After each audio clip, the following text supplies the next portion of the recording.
이 민수기의 시작은 그 민수기가 이게 넘버즈라 그래갖고 숫자를 세는 거예요. 숫자를 센다는 건 뭐냐 그러면 이제 군대를 조직하는 거예요. 그래서 이 민수기라는 것은 목적이 뭐냐 그러면 이 책의 전체적인 어떤 주제는 가나안 정벌이 목적이에요. 이 목표를 잊어버려서 방황하는 게 이제 민수기 전체의 내용이라고 그랬습니다. 그래서 이 민수기 1장부터 시작해서 4장까지의 내용을 쭉 읽어보면 이 내용의 핵심은 뭐냐 그러면 이걸 좀 빨리 나갈 거예요. 가나안 정벌을 위한 행군을 위한 준비 과정이에요. 그러니까 행군, 행진을 위한 어떤 그런 이 조직을 쫙 짜는 거예요. 다시 말하면 이 싸움을 위한 전투 조직을 만드는 게 이제 1장부터 4장까지의 이야기입니다. 그래서 이 군대의 진을 어떻게 편성하고 맨 앞에는 누가 서고 뒤에는 누가 서야 되고 그다음에 어떻게 해야 된다는 그런 것들을 쭉 하나님께서 말씀해 주셔요. 자, 그런 내용들을 좀 생각하면서 민수기 1장 1절부터 시작해서 좀 긴 내용인 16절까지의 내용을 한번 쭉 읽어보겠습니다. 오늘 할 수 있으면 2장까지를 그냥 쭉 끝내버리겠습니다. 민수기 1장 1절부터 시작해서 16절까지를 한번 읽어보겠습니다. 시작. 이스라엘 자손이 애굽 땅에서 나온 후 제2년 이일에 여호와께서 시내 광야 회막에서 모세에게 일러 가라사다.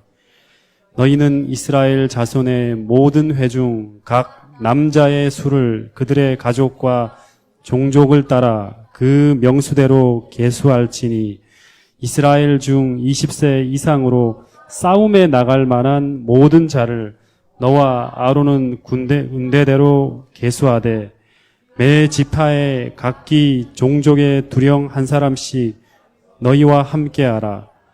너희와 함께 설 사람들의 이름은 이러하니 르우벤에게서는 스데올의 아들 엘리수리요. 그 다음에 16절 보겠습니다.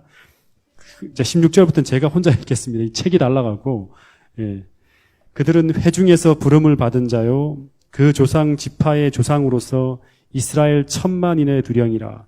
모세와 아론이 지명된 이 사람들을 데리고 2월 1일에, 애굽에서 나온 후 2월 1일입니다. 온 회중을 모으니 그들이 각기 가족과 종족을 따라 20세 이상으로 그 명수를 의지하여 자기 계통을 말하며 여호와께서 모세에게 명하신 대로 그가 시내 광야에서 그들을 계수하였더라. 자, 지난 화요일 날 제가 말씀을 드렸는데 이 민수기 1장 1절은 출애굽기하고 이렇게 끝에하고 같이 이렇게 이어집니다. 그래서 출애굽기 40장 2절에 보면 지난 화요일 날 우리가 봤습니다. 너는 정월 초 1일에 1월 1일에 회막 성막이 완성되어지는 이야기가 나옵니다. 그리고 17절에도 보면 정월 그달 초일에 다시 말하면 그 2년 정월 초일입니다. 2년 정확하게 말하면 2년 1월 1일에 회막이 완성되어졌다는 얘기가 나옵니다. 다시 말하면 이 2년이라는 건 어디를 기점이냐 그러면 이스라엘의 나라가 세워진 거는 6월절이에요. 6월절. 그러니까 출애굽을 시작할 때 애굽을 출발한 지 딱 1년 만에 성소가 완성되어졌다는 얘기가 나옵니다. 출애굽기 40장을 보면. 그리고 난 다음에 이제 여기 보면 민수기는 2월 1일이죠. 그죠? 2월 1일. 그러니까 2월 1일. 여기 보면 1절에 보면 이스라엘 자손이 애굽 땅에서 나온 후 제2년 2월 1일입니다. 그러니까 1월 1일에서 한 달 지난 2월 1일 날 한 달이 지난 다음에 하나님께서 뭐를 명하냐 그러면 이제 가나안 정벌을 위해서 이제 군대를 조직하고 출발을 준비하라는 이제 신호가 떨어집니다. 예. 그러니까 지금 이 출발 장소가 어디죠? 이스라엘 백성들은 지금 어디 있는 거예요? 예? 어디 있는 거죠? 지금 민수기의 시작점은 어디예요? 예? 민수기의 시작점은 어디입니까? 시내산이에요, 시내산. 여기 있는 거예요. 출발점은 여기입니다, 지금 여기. 그러니까 출애굽기는 이스라엘 민족이 애굽을 출발해서 시내산에 도착한 후 성막이 완성되기까지의 과정을 기록한 책이에요. 그러니까 이 애굽 땅 여기서부터 시작해서 홍해를 건너갔고 쭉 내려와서 시내산에 머물 때까지의 기록이 출애굽기의 기록이에요. 그러니까 6월절에 그러니까 출발을 해서 쭉 시내산까지의 기록 과정, 시내산의 성막이 완성되기까지 정확하게 말하면 거기까지의 기록이 출애굽기의 기록입니다. 그리고 레위기는 뭐냐 그러면 성막이 완성되어졌잖아요. 성막에서 어떻게 제사를 지낼지에 대한 그 방법들, 제사 지내는 방법들을 기록한 책이 레위기고, 민수기라는 책은 이 시내산에서 출발해갖고 가데스 바니아까지 갔다가 그 다음에 여기서 뱅뱅뱅뱅 40년을 돌고 다시 모압 평지까지 가는 기록이에요. 여기까지. 그러니까 가나안 동편까지. 이 모압 평지까지 가는 40년의 기록이 바로 민수기의 기록입니다. 예. 여기가 이제 원래 가야 될 가나안 목적지죠. 그죠? 예, 가나안 목적지. 근데 이 시내산은 우리가 진짜 많이 묵상해야 할 의미 있는 장소예요. 시내산은 이스라엘 백성이 이 고센 땅에서 출발해서 여기까지 도착하는데 얼마나 걸리냐 그러면 50일 걸립니다. 50일. 시내산까지 가는데. 50일을 좀 걸려서 도착을 한 후에 이스라엘 백성들을 하나님께서 이 시내산에서 거의 1년 동안 머물게 해요. 1년 동안. 1년 동안. 예. 정확하게 말하면 한 10달 정도 걸립니다. 근데 그래서 이 시내산은 학교예요. 광야 학교입니다. 학교. 여기서 십계명을 받고 율법에 대한 가르침을 배우고 마침내 성소에 대한 가르침을 배우면서 어떻게 우리가 하나님 백성으로 하나님의 도움을 받으면서 살 수 있는지 철저하게 하나님은 가르쳐요. 다 가르칩니다. 하나님 백성들은 어떻게 살아야 되고 하는 것들을 다 가르쳐요. 그리고 마침내 마지막에 이제 내가 너희들과 함께 할 거라는 것들을 증명해주는 이동식 성소, 이동식 하나님의 궁전, 이 성소가 완성되어지고 난 후에 드디어 신정 통치 국가로서의 모든 준비를 다 갖추는 거예요. 그런 다음에 하나님 나라가 세워지기 위한 마지막 조건 뭐예요? 백성도 있고 율법도 있고 다 있어요. 영토. 마지막이 하나님의 어떤 그런 나라의 영토를 확보하기 위해서 이제 드디어 출발 준비를 하라는 것을 하나님이 모세를 통해 지시하는 내용이 이제 민수기 1장 내용입니다. 그래서 이스라엘 백성들이 이 시내산에서 1년 동안 준비의 과정을 거칩니다. 그 가나안 정복을 위한 준비의 기간을 하나님께서 1년 동안 시내산에서 보내게 합니다. 근데 여러분 성공적으로 보냈나요? 이스라엘 백성들이? 네. 이 준비의 과정을 제대로 못했다는 것이 증명되어지는 게 바로 뭐냐 그러면 이 가데스 바니아에서의 어떤 사건입니다. 네. 준비가 실패되었다. 제대로 준비되지 않았다는 걸 증명하는 게 이제 가데스 바니아에서의 경험입니다. 여러분 근데 이 방법이 하나님이 모든 인생을 인도하시는 방법이에요. 그러니까 오늘 하나님께서 내게 하라고 하신 일, 그리고 이 시기에 이 기간을 통해서 내가 배워야 될 일, 신앙적으로 준비해야 될 일, 이런 모든 것을 하나님이 시내산에서 모세에게 일러주신 것처럼 다 일러주십니다. 우리에게 계속. 이렇게 해라 저렇게 해라 그리고 이렇게 준비해야 돼 이렇게 대비해야 돼 하고 계속 일러주시는데, 근데 이 과정을 우리가 성실히 지나가지 못하면 분명히 그 부분에 대한 대가를 우리가 치르게 돼 있어요. 미래에 그 결과가 나오는 거예요. 이거는 성경을 보면 내가 여러 사람을 통해서 하나님이 보여주신 하나의 과정입니다. 그 대표적인 예가 뭡니까? 십자가 앞에서 예수님은 깨어 기도하면서 불같은 시련을 대비할 것을 제자들에게 계속 지시해요. 이렇게 준비하고 이렇게 준비해야지만 너희가 십자가 앞에서 무너지지 않는다고 가르쳐줘요. 근데 이 제자들이 그 십자가를 앞둔 상황에서 예수님의 지시를 시내산에서 계속 이제 미래에 이런 일들이 있기 때문에 이런 준비를 해야 된다는 걸 계속 가르쳐 주시는데, 이런 들어야 될 것들을 듣지 않고 성실히 따르지 않고 성실하게 대비하지 않았을 때, 그들이 아무런 준비 없이 시련 속으로 들어갔을 때 그들을 모두 다 어떻게 되냐 넘어집니다. 다 넘어지는 거예요. 뼈아픈 경험을 하는 거예요. 그러니까 민수기의 경험과 똑같은 경험을 하는 거예요. 이건 우리 모두가 하나님께서 우리에게 이런 어떤 과정을 통해서 아무런 지시 없이 우리는 문제 속으로 들어가지 않아요. 네. 여러분 그래서 우리가 이 평화로운 시기에 우리가 시내산에 머물고 있을 때 전투를 치르기 전에 배워야 할 것, 들어야 할 것, 익혀야 할 것, 준비해야 될 모든 것들을 성실하게 우리가 배운다면 미래에 우리가 가데스 바니아에서 시험을 당할 때 우리가 실패하지 않을 수 있는 여러분과 저가 될 수 있다는 것을 꼭 기억하게 되기를 간절히 바라겠습니다. 네.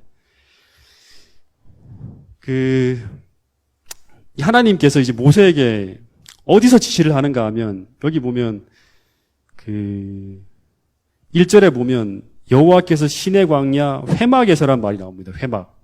이 회막. 회막이란 뜻이 뭐예요? 회막. 회막.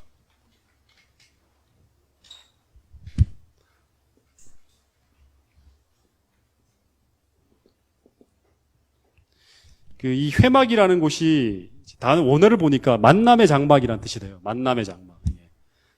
만남의 장막. 성소죠, 그죠? 만남의 장막.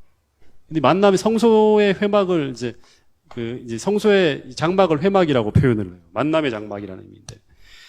근데 이 회막은 하나님이 모세와 이스라엘 백성이 만나는 장소예요.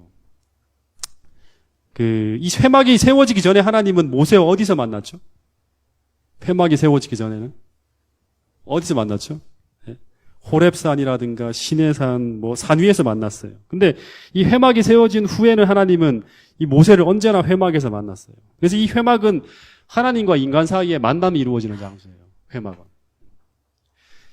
마찬가지로 오늘날 이 회막이 어디입니까?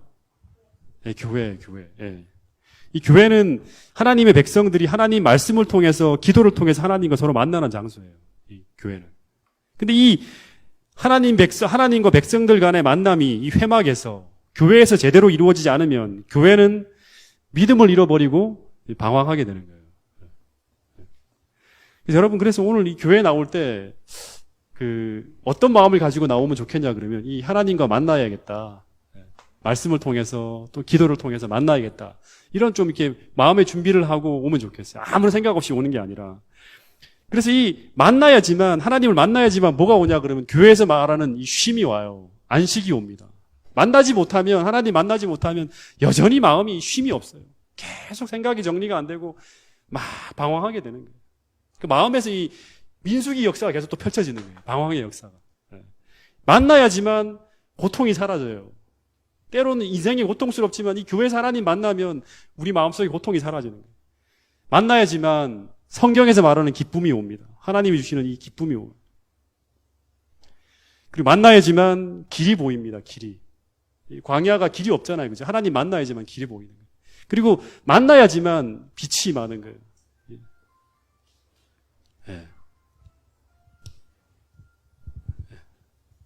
빛이 보이는 거예요. 그래서 여러분, 우리가 이런 어떤 답들을 찾아가야 되거든요. 교회 올 때. 오늘 여러분 정말 이 하나님의 이 성전이 동작중앙교회가 하나님과 우리가 만날 수 있는 그 만남의 장막이 될 수 있기를 간절히 바라겠습니다. 하나님이 주시는 이 안식의 축복도 얻고 구원의 축복도 얻고 쉼과 고통, 쉼이 오고 고통이 사라지고 기쁨이 임하고 정말 캄캄한 인생의 빛이 보이고 길이 열리는 그런 아름다운 역사가 여러분의 생애 속에 꼭 이루어지게 될 수 있기를 간절히 바라겠습니다. 이 회막에서 하나님이 모세에게 지시를 해요. 그 지시의 내용이 뭐냐 그러면 이스라엘 백성들의 전체 수를 계수하라는 거예요.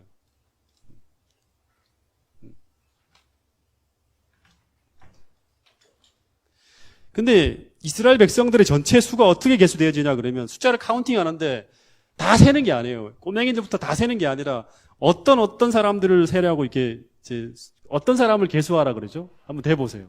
읽어보세요. 첫 번째 다 세는 게 아니에요. 여기서도 지금 보니까 그 당시에 숫자로 이렇게 카운팅을 하면 내가 볼 때 몇 사람 없습니다. 여기 카운팅 낼 수 있는 사람이 몇 사람 없어요. 동작중앙교회 숫자가 꽤 되지만 여기서 모인 사람들의 이 민수기의 방식대로 계수를 하면 몇 명 안 나옵니다. 어떤 숫자를 계수하라 그러죠? 첫 번째 20세 이상이에요. 20세 이상.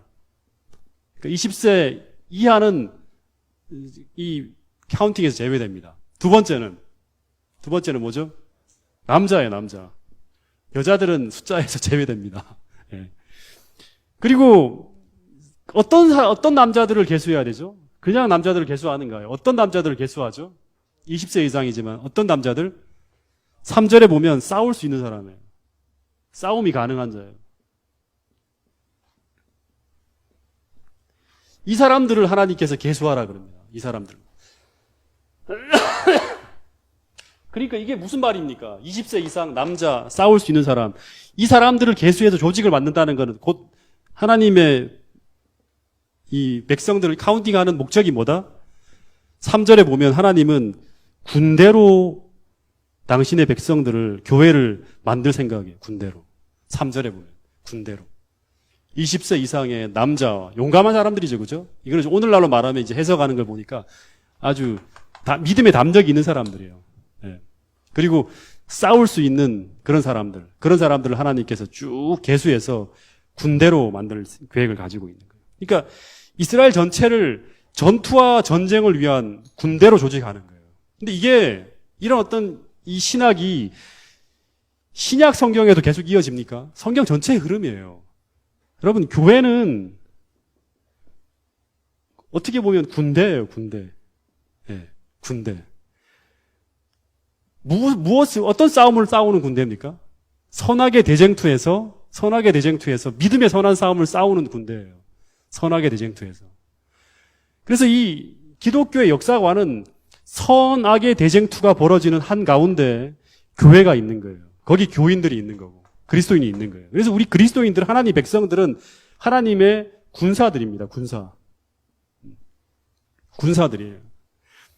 근데 이 하나님이 처음에 이스라엘 백성들을 부를 때도 출애굽기 7장 4절인가요? 7장 4절. 그 다음에 출애굽기 12장 14절에도 보면 17절이네. 17절에 보면 내 군대, 내 백성 이스라엘 자손을 그 땅에서 인도하여 낼지라 그래요. 내 군대라 그랬어요. 내 백성이 아니라.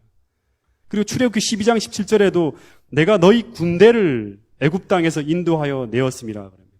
그러니까 처음부터 하나님은 군대로 이스라엘 백성들을 불러냈어요. 이런 군대가 계시록 7장에 가면 거기 14만 4천 명에 대한 이야기가 나옵니다. 14만 4천 명의 이야기가 나오는데 종말에 이 14만 4천 명은 하나님은 이제 하나님 백성을 뭘로 편성하냐 그러면 14만 4천이라는 군대 조직으로 편성해요. 근데 이들이 전부 다 민수기에 나온 거와 똑같아요. 각 지파대로 2만 명씩 계수하에 내서 만들어진 하나님의 군대를 딱 만들어내요. 이 민수기의 표상이에요. 그래서 이 하나님을 위해서 용감하게 싸울 수 있는 자들이 바로 뭐냐 그러면 마지막 시대에 이 14만 4천이 바로 하나님의 군대로 조직되어진 사람들이에요. 이 사람들이 지난번 다니엘서에 공부한 것처럼 아마겟돈 전쟁에서 악과의 최후의 영적 전쟁을 싸우게 되는 거예요. 여러분, 그래서 오늘 우리가 기억해야 될 것은 뭐냐 그러면 오늘 우리는 하나님의 보호하심 속에 살아가는 하나님의 백성임과 동시에 우리는 하나님을 위해서 매 순간 악과 싸워서 이겨야 하는 하나님의 군사라는 사실을 잊지 않게 되기를 간절히 바라겠습니다. 그래서 이 계시록 2장에 보면 7교회에 보내는 하나님의 기별 가운데 각 교회마다 주어지는 기별의 메시지가 뭐였냐 그러면 이기는 자는. 다시 말하면 선악의 대쟁투에서 이겨야지만 하나님의 뜻이 이루어지는 거예요. 이겨야지만. 그 하나님의 보상들, 축복들이 다 뭐냐 그러면 이기는 자에게 주어지는 하나님의 뜻이 그 사람의 삶 속에 이루어지는 거예요. 그래서 우리가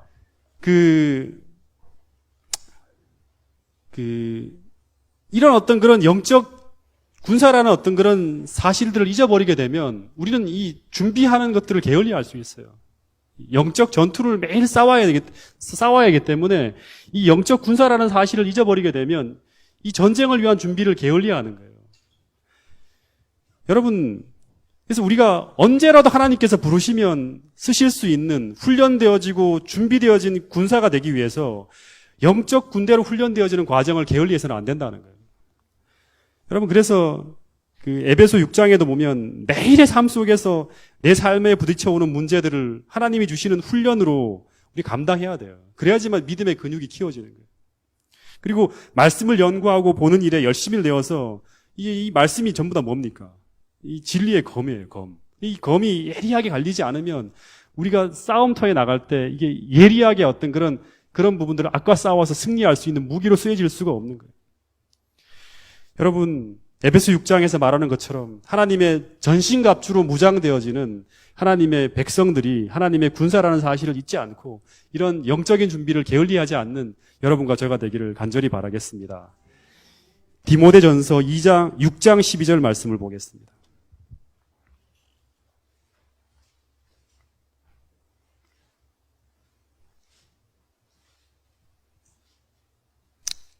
에베소 6장 12절입니다. 자, 디모데전서 6장 12절 같이 읽어보겠습니다. 시작. 믿음의 선한 싸움을 싸우라. 영생을 취하라. 이를 위하여 내가 부르심을 입었고 많은 증인 앞에서 선한 증거를 증거하였도다. 여러분, 여기 보면 오늘 우리는 선악의 대쟁투에서 하나님의 군대로 믿음의 선한 싸움을 싸우기 위해서 부르심을 입었다는 사실을 기록하고 있습니다. 그래서 우리가 승리하면서 그 믿음의 선한 증거들을 사람들 앞에 증거할 수 있는 사람이 되어야 돼요. 자, 그 다음 4절 또 나가보겠습니다. 이 4절부터 보면 민수기 다시 돌아가 보겠습니다. 하나님께서 매 지파에서 각 종족의 두령들, 다시 말하면 우두머리 지도자를 뽑아요. 그리고 이 사람들이 이제 각 지파를 대표하는 사람들인데 이 대표들을 모세가 불러갖고 각 지파의 사람들의 명수를 다 계수하라고 합니다. 그래서 4절부터 16절까지는 이 두령들의 이름이 나오고요. 그리고 20절부터 시작해서 46절까지는 각 지파 중에서 20세 이상의 남자 중에 싸움에 참가할 사람들의 계수를 꼼꼼히 다 셉니다. 첫 번째 20장 20절에 보면 르우벤 지파는 46,500명이라 그러고 시므온 지파는 59,300명이라 그러고 그다음에 24절에 각 지파는 45,600명 쭉 나가서 이 46절에 보면 그 계수함을 입은 총계가 60만 3,550명이었더라 그럽니다. 60만 3,550명. 그러니까 이 수가 그 출애굽기 38장 26절에 성전을 건축할 때 헌신한 사람들의 숫자와 똑같아요. 60만 3,550명 똑같습니다. 이게 뭐냐 그러면 이제 다시 말해서 이들은 아직 부르심은 받았지만 행군이 시작되기 전이에요. 다시 말하면 전투가 시작되기 전에 이탈자가 거의 없습니다. 그러니까 60만 명, 이제 출애굽기의 숫자나 민수기의 숫자나 똑같은 숫자가 나온다는 것은 아직까지 이제 믿음으로 구원을 받았어요. 근데 아직 이 믿음이 시험되지 않은 사람들이에요. 그죠? 전쟁이 시작되기 전, 다시 말하면 행군이 시작되기 전까지는 이탈자가 거의 없습니다. 근데 이제 이 민수기 1장의 이야기가 시작되면서 행군이 시작되면서 가데스 바니아의 전투가 시작되고 그다음에 이제 막 믿음의 선한 싸움을 계속 싸우면서 어떤 일이 벌어지냐 그러면 이 대열에서 살아남은 자들이 쭉쭉쭉쭉 줄어듭니다. 다시 말하면 가나안까지 들어가는 사람이 거의 없죠. 많은 사람들이 다 여기서 광야에서 엎드려집니다. 제가 이 말씀을 보면서 생각한 게 뭐냐 그러면 믿음은 말로만 하는 것이 아니라 무엇으로? 무엇으로? 행함이에요, 행함. 행함과 순종을 통해서 입증이 되어져야 돼요. 그러니까 입증이 되어진다는 건 뭐냐 그러면 이것은 다시 말하면 믿음의 싸움에서 시험에서 이 싸움은 시험이죠, 그죠?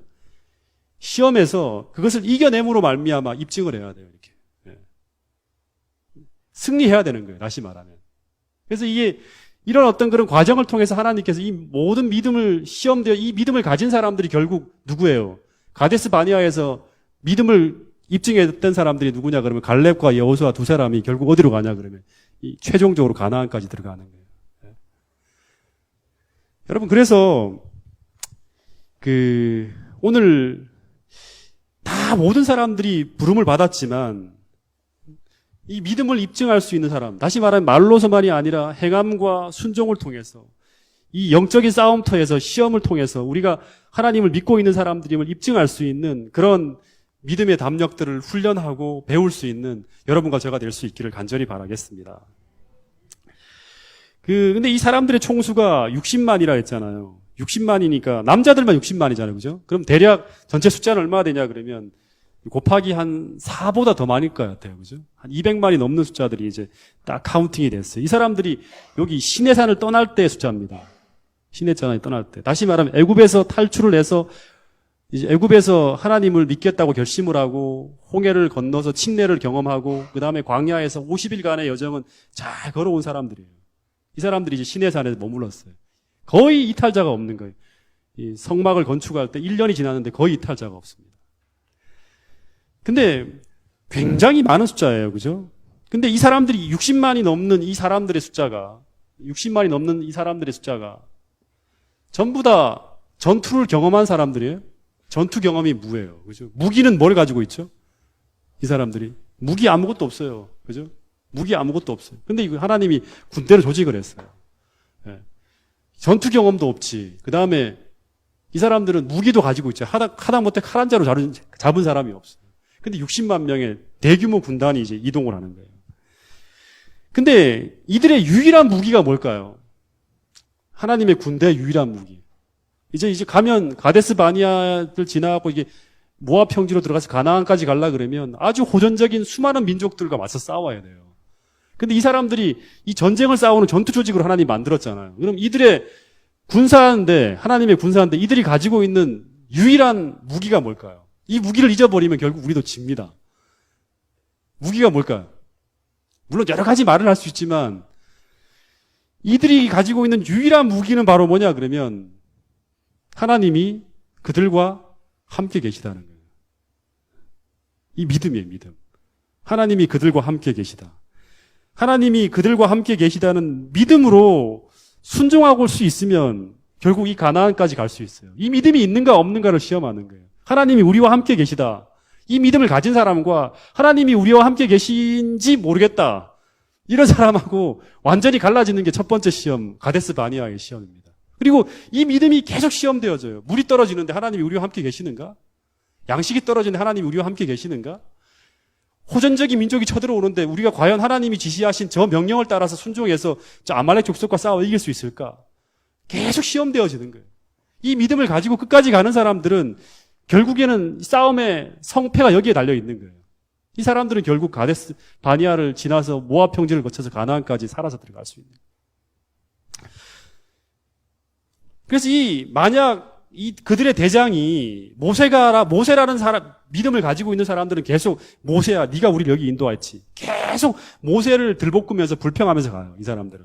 근데 모세가 아니라 이 모세를 지시하고 계신 이 하나님이 우리와 함께 계신다는 그러한 믿음을 하나를 가지고 용기를 바라면서 행군을 하며 전쟁을 할 수 있다 그러면 이들은 오합지졸이 아니라 진짜로 하나님의 전투 군단이 돼서 전승을 하는, 한 번도 지지 않는 그러한 어떤 싸움을 싸우는 그런 민족이 될 수 있는 거예요.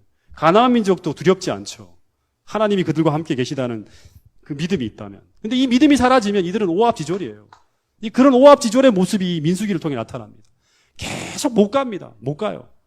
계속 이 믿음이 없는 거예요. 불평하며 흩어지면서 그래서 결국에는 이 광야에서 계속 동을기만 하죠. 전진이 안 되는 거예요. 전진이 안 되는 거예요. 여러분, 그래서 이 믿음을 유지하기 위해서 가장 중요한 기구가 하나 필요했어요. 하나님이 우리와 함께 계시다. 결국 이 싸움이라는 게 믿음에 선한 싸움이지 이런 아말렉 족속과 싸우는 게 아니거든요. 이런 환경들과 싸우는 게 아니거든요. 그래서 이 믿음을 유지하게 하기 위해서 하나님이 이 마지막 작업, 시내산에서 마지막 작업으로 한 게 뭐죠? 바로 성소를 세우는 거예요. 성소가 내가 너희들과 함께 있다는 하나의 증거였잖아요. 거기에 성소가 지어지자마자 하나님의 임재의 상징인 구름기둥과 불기둥이 임하는 거예요. 그래서 이 하나님의 이 군대 야전군 사령부와 같은 곳이 바로 뭐냐면 성소예요. 그래서 이 진이 이제 장막에 광야에 펼쳐질 때 그 한가운데 본부가 바로 성소로 세워지는 거예요. 그래서 이 하나님께서 이 성소는 특별한 사람들이 이 성소를 거룩하게 지키고 유지해서 하나님의 신성한 임재가 계속 임할 수 있도록 유지하도록 특별한 무리를 두셨어요. 그 사람들이 바로 누구냐 그러면 47절부터 50절에 있는 사람들입니다. 자, 읽어보겠습니다. 시작. 오직 레위인은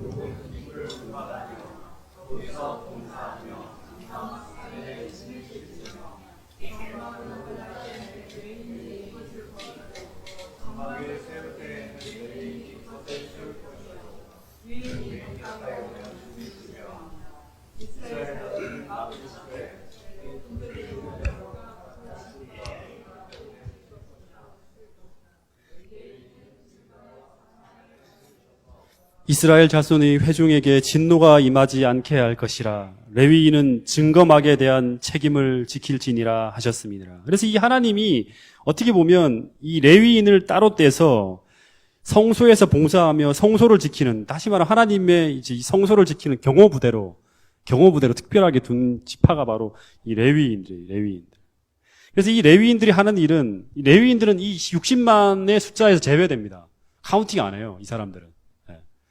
하나님은 이 사람들을 따로 관리하는 거예요. 따로 특별하게 관리하는 거예요. 그래서 이 사람들의 책임이 여기 보면 행진할 때 성소의 기구들을 관리하고 운반하는 역할을 하고, 그 다음에 51절부터 53절에 보면 이들이 해야 되는 일 중에 가장 중요한 일이 뭐냐 그러면 외인이, 다시 말하면 레위인이 아닌 사람이 성소를 이렇게 범접하게 되면 그 사람들을 막는 거예요.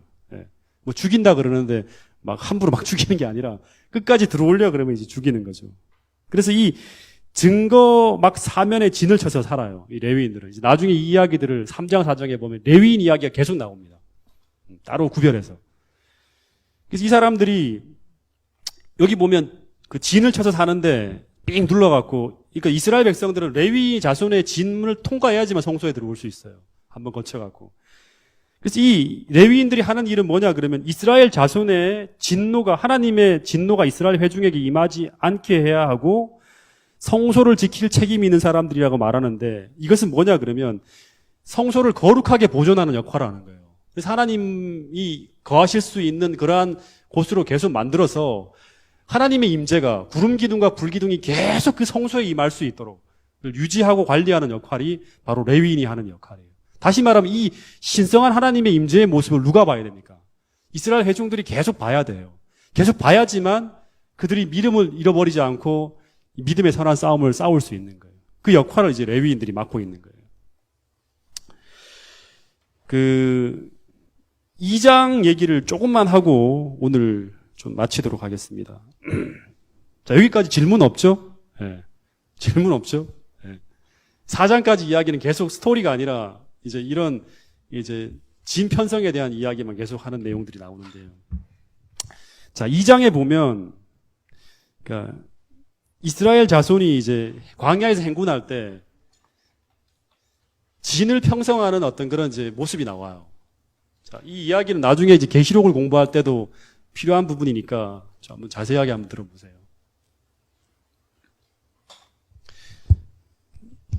2장에 보면 이제 그 하나님께서 제일 이스라엘 백성이 이제 시내 산에 머물든가 어디 머물다 그러면 제일 가운데는 뭐가 있냐 그러면 성소가 있습니다.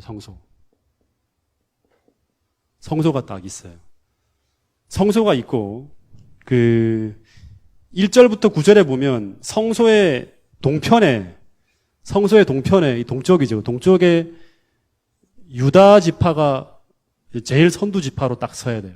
유다 지파가 서고, 그 다음에 유다 지파와 함께 이사갈, 스불론이라는 지파가 동쪽에 같이 진을 칩니다. 그래서 이 선두는 유다 지파의 군기가, 유다 지파의 깃발이 이제 제일 먼저 이쪽에 동쪽에 놓여져요. 이 동쪽에. 이 세 지파가 딱 세워지는 거예요. 항상 이런 순으로 짜여져요. 그 다음에 10절부터 보면 남편에는 르우벤 지파가 제일 먼저 선두에 섭니다. 르우벤 지파가 선두에 서고, 그 다음에 두 지파가 따라오는 지파가 어디냐 그러면 시므온과 갓이에요. 시므온하고 갓. 이렇게 같이 진을 칩니다. 그 다음에 서쪽에는 대장 지파가 어디냐 그러면 에브라임. 그 다음 에브라임의 형이죠. 형이 누구죠? 므낫세. 그 다음에 요셉의 동생 베냐민. 이 같은 이제 진을 칩니다. 서쪽에. 그리고 북쪽의 대장 지파는 뭐냐 그러면 단 지파입니다. 단. 단이 이제 대장 지파로 서고, 그 다음에 아셀과 납달리가 이제 옆에 있습니다.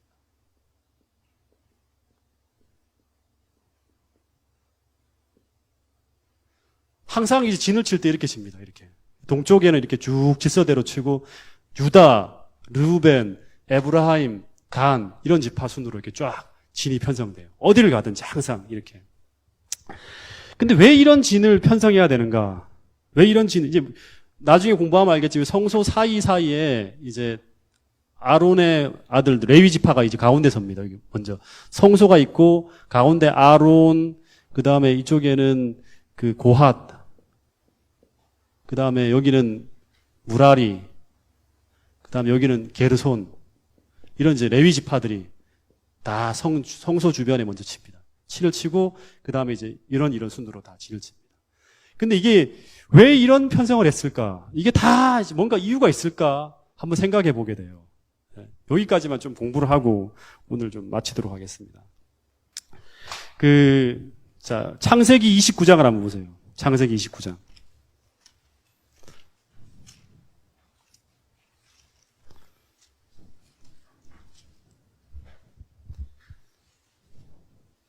이 12지파, 이스라엘의 12지파는 이제 야곱의 아들들의 후손들이죠. 그죠? 야곱의 아들들의 후손들이에요.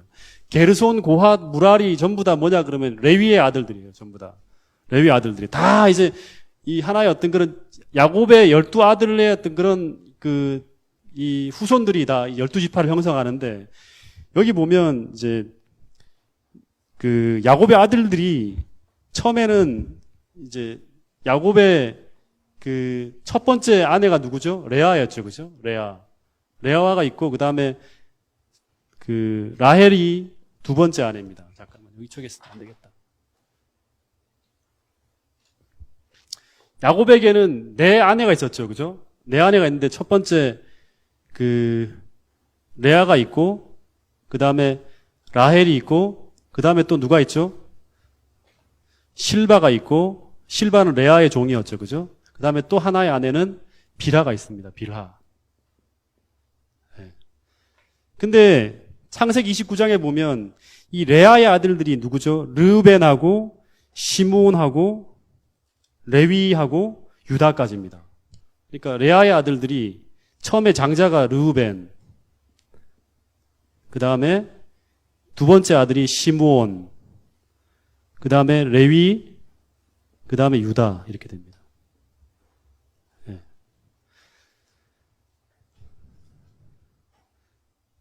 근데 이제 처음에 이제 레아한테 이 네 아들이 있었는데 라헬이 이제 자기에게 아들이 안 생겨갖고 여종 비라를 통해서 두 아들이 태어나요. 30장에 보면 30장 6절하고 8절에 보면 이 비라를 통해서 태어나는 라헬의 여종인 비라를 통해서 태어난 아들이 두 명이 누구죠? 단하고 납달리입니다. 이 두 아들이 태어나요. 그 다음에 이제 이 레아가 이제 내 아들이 안 생기네 하면서 이제 또 다시 이제 괴로워하다가 하나님이 또 두 아들을 더 주셨어요. 처음에는 이제 안 생겨갖고 실바를 통해서 또 애를 놓죠. 여종이, 그죠? 이 실바를 통해서 태어나는 아들이 갓하고 아셀입니다. 아셀. 갓지파하고 아셀 지파가 생깁니다. 그 다음에 이제 나중에 라헬을 통해서 태어난 두 아들이 요셉하고 그 다음에 베냐민입니다. 그리고 나중에 이제 이 레아에게 하나님이 두 아들을 더 주세요. 그 두 아들이 누구냐 그러면 18절하고 20절에 보면 이사갈하고 스불론입니다. 이사갈하고 스불론이에요. 근데 이 지파, 이렇게 12아들이 딱 생기는데, 이 지파들을 보면 뭔가 이 가족사하고 같이 좀 연관이 되는 걸 볼 수 있어요. 그죠? 유다, 이사갈, 스불론은 이 레아의 아들들이죠. 그죠? 유다, 이사갈, 스불론이, 그죠? 그 다음에 이 남쪽 지파의 선두인 르우벤, 시므온, 갓 하는 것은 르우벤, 시므온, 그 다음에 갓은 레아의 여종의 아들과 레아의 아들들로 편성이 돼요. 이게 같이 연관이 됩니다. 그 다음에 이 에브라임하고 므낫세는 뭐죠? 에브라임하고 므낫세는? 예? 요셉의 아들들이잖아요. 요셉의 아들들. 베냐민은 요셉의 동생입니다. 그러니까 다시 말하면 이 요셉이 나중에 장자가 되잖아요. 그죠? 그래서 하나님께서 두 기업을 주세요. 그래서 이 요셉의 아들들인 에브라임과 므낫세를 12지파에 포함시킵니다. 그래서 이 에브라임, 므낫세, 베냐민 하는 이 아들들은 라헬의 어떤 그런 식구들이 다 같이 동쪽을 맞는 거예요. 네. 그 다음에 단하고 아셀, 납달리는 단하고 납달리, 아셀은 뭐냐 그러면 이 비라, 다시 말하면 비라하고 실바, 종의 아들들이 다 같이 이제 한 그룹을 형성합니다. 이렇게. 그래서 이걸 보면서 뭘 생각할 수 있냐 그러면 하나님께서 어떤 군단을 편성할 때 정서적으로 전혀 이렇게 이제 뭐 고려하지 않고 막 뒤죽박죽 랜덤하게 하나님의 진을 편성하는 것이 아니라 같은 유대감과 같은 어떤 생각을 가지고 좀 더 친밀한 어떤 그런 집단들끼리 같이 이렇게 집단들을 형성하는 걸 볼 수 있어요. 그죠? 예. 그래서 우리가 교회를 세울 때도 3040, 이제 그룹 집단들이 만들 때 같이 정서적으로 통하는 사람들, 3040이라든가 또는 뭐 20대라든가 또는 음악을 잘하는 사람들 또는 미술을 좋아하는 사람들 이런 식으로 하나의 그룹핑을 해서 같이 이렇게 뭉쳐놓고 같이 어떤 그런 목표를 놓고 이렇게 움직이게 될 때 훨씬 더 강력한 시너지를 만들 수 있다는 거예요. 이런 걸 또 하나의 생각할 수 있는 부분들입니다. 어쨌든 이 부분들은 이제 뭐 여기에서 더 얘기할 것들이 많은데요. 이제 이 단지파는 결국 계시록에 올라가면 이제 빠지거든요. 이 지파들은 이런 부분들에 대해서는 좀 지금 더 공부할 시간이 없고 하나만 좀 더 얘기하고 마치겠습니다. 이 동쪽 편에 이제 유다가 이제 세워집니다. 그리고 이 유다 지파는 이제 이 전체 12지파가 이제 이스라엘 백성들이 움직일 때 제일 선봉에 서는 지파가 유다입니다. 동쪽에 세워져 있고. 그죠? 근데 원래 장자는 누구죠? 르우벤이 원래 장자입니다. 근데 이제 제일 선봉에 서서 나가는 지파가 유다가 되는 이유는 이 르우벤은 이제 원래는 장자였지만 뭐 때문에 실패하죠? 이 르우벤이 이 비라, 야곱의 서모와 같이 동침을 하면서 하나님께서 이 르우벤은 장자에서 제외해버려요. 그리고 두 번째 아들인 이 시므온과 레위가 있는데 시므온과 레위도 똑같이 자기 동생 디나가 이제 이웃 종족에게 강간을 당하는 일을 보면서 화가 나서 칼을 들고 가서 그 집단을 다 살인해 죽이는 어떤 일을 통해서 보면서 하나님께서 이들도 하나님의 이 백성의 장자가 되는 그런 일들을 맡길 수 없다 해서 두 사람 다 아웃됩니다. 다시 말하면 품성에서 결국 결격 사유를 나타낸 거죠. 이 이야기가 이제 창세기 보면 나옵니다. 그래서 이 네 번째 아들인 레아의 네 번째 아들인 유다가 장자가 돼요. 장자가 되고 이 유다에게서 결국 누가 태어납니까? 다윗이 태어나고 예수님이 태어나요. 그래서 이 유다는 이제 하나님의 장자라는 것은 뭐냐 그러면 이끌고 가는 거예요. 전체를 이끌고 가는 거예요. 전체 하나님 백성들을 이끌고 가는 리딩하는 어떤 그런 지파로서 유다를 세워요. 그래서 유다를 창세기 48장에 보면 48장인가요? 48장이 아니라 49장이에요. 49장에 보면 이런 말이 나와요. 8절 보세요. 요 얘기만 하고 제가 마치겠습니다.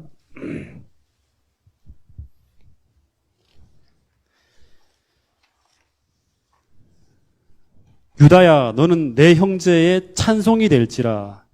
내 손이 내 원수의 뭐를 잡을 것이요?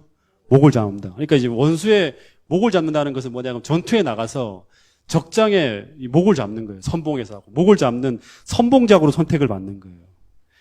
그래서 이 유다 지파에서 다윗이 나오고 그 다음에 이 유다 지파에서 결국 원수의 머리를 부수는 누가 태어납니까?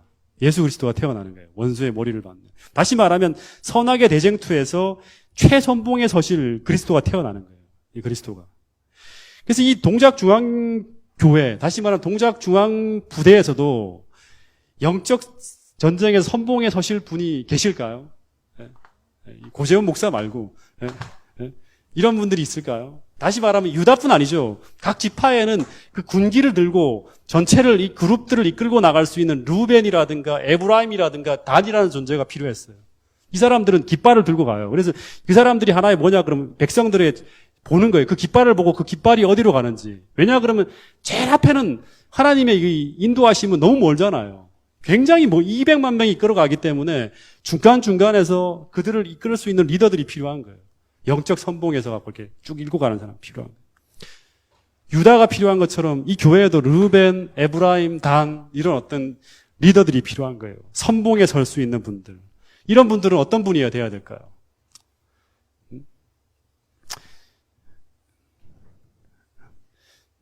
어떤 분이 되어야 될까요? 우리 교회에도 그런 분들이 있나요? 네. 말씀도 없어요. 있잖아요. 예. 그러니까 제가 볼 때 정말 그 성경에 보면 그 마지막 이 영적인 전쟁터에서도 이렇게 각 그룹들을 이끌고 나갈 수 있는 분들이 필요한데 그런 분들은 영성이 뛰어나야 되고 믿음이 좋아야죠. 믿음의 싸움을 하는 거잖아요. 그죠?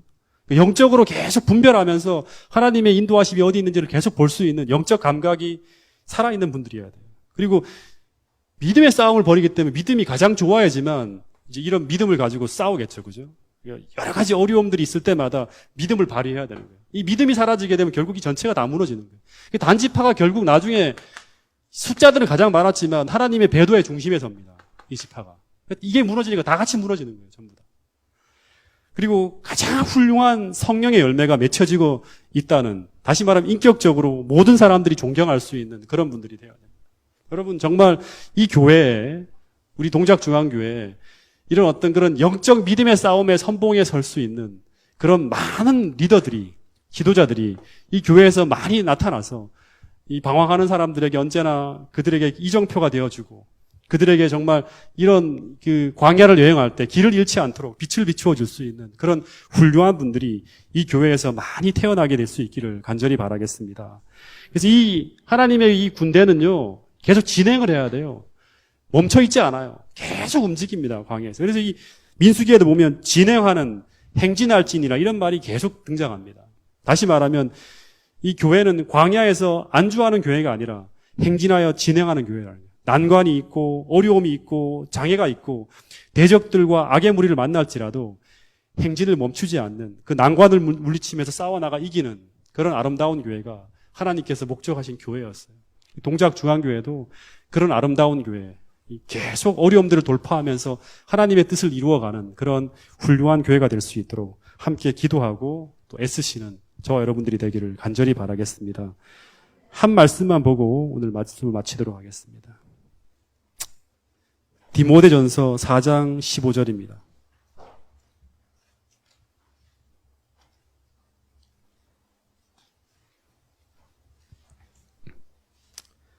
자, 같이 읽어보겠습니다. 시작. 이 모든 일에 전심전력하여 너의 진보를 모든 사람에게 나타나게 하라. 이 모든 일에 전심전력하여 너의 진보를 계속 행진하는 거예요. 그죠? 나아가는 모습들을 모든 사람들에게 나타나게 하라. 예. 여러분들의 삶에 이런 하나님의 약속이 실제 여러분들의 고백이 되어서 이루어질 수 있게 되기를 간절히 바라면서 오늘 말씀을 줄이도록 하겠습니다.